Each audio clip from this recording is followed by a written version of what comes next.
ब्राह्मण दंपति जिनका नाम था उमा और स्वाति। जब उनके घर पुत्र जन्मा तो वे उसका कुछ भी नाम सूझ नहीं पा रहे थे। आखिरकार उन्होंने अपने पुत्र का नाम खुद दोनों के ही नाम पर उमा स्वाति रख दिया।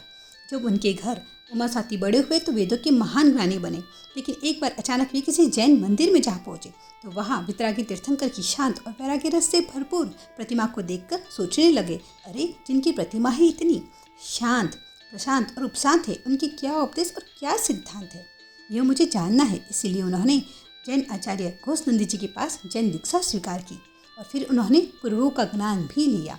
ये 3री सदी के महान रचनाकार हुए। उन्होंने 500 ग्रंथों की रचना की, जिसमें तत्वार्थ सूत्र, तत्वार्थ भाष्य, क्षेत्र समाज, जम्बूद्वीप समाज, पूजा प्रकरण, सावक प्रगति और प्रसमरति, ये 7 ग्रंथ ही आज हमें उपलब्ध है। लेकिन इनमें से तत्वार्थ सूत्र के बारे में आप जानोगे तो हैरान रह जाओगे। जीव, अजीव, आश्रव, बंध, संवरण, निजरा और मोक्ष, इन 7 तत्वों का अद्भुत वर्णन इसमें किया गया है। अजीव तत्व का विवेचन इतना स्किलफुली किया है कि न्यूटन के 2 बल, गति और स्थिरता को इन्होंने अपनी पुस्तक में धर्म और अधर्म नामक 2 बल के रूप में लिखा है। आप तो जानते ही कि आज से सिर्फ 100 साल पहले वैज्ञानिक लोग अणु को भी अविभाज्य इंडिविजुअल मानते थे, लेकिन आज उपकरणों की मदद से इलेक्ट्रॉन, प्रोटॉन, मॉलिक्यूल्स इन्हें भी अणु के भाग मानने लगे हैं।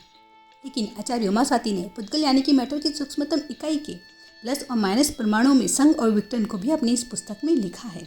जीव और अजीव तत्व से संपूर्ण ब्रह्मांड कैसे बना, कैसे आकाशीय धूल के प्लस और माइनस परमाणु अत्यधिक गुरुत्वाकर्षण के दबाव से संगठित होकर ऊर्जा उत्सर्जित करते हुए चमकना शुरू करते हैं और इस तरह एक तारे का जन्म होता है। एक पल तक वह चमकता है और फिर जब संगठन की वैज्ञानिक क्रिया नष्ट होने लगती है तब वह काला होकर मर जाता है, जिसे आज के वैज्ञानिक ब्लैक होल के नाम से जानते हैं। इस तरह ब्लैक होल का सबसे पहला जिक्र तत्वार्थ सूत्र में ही आया है।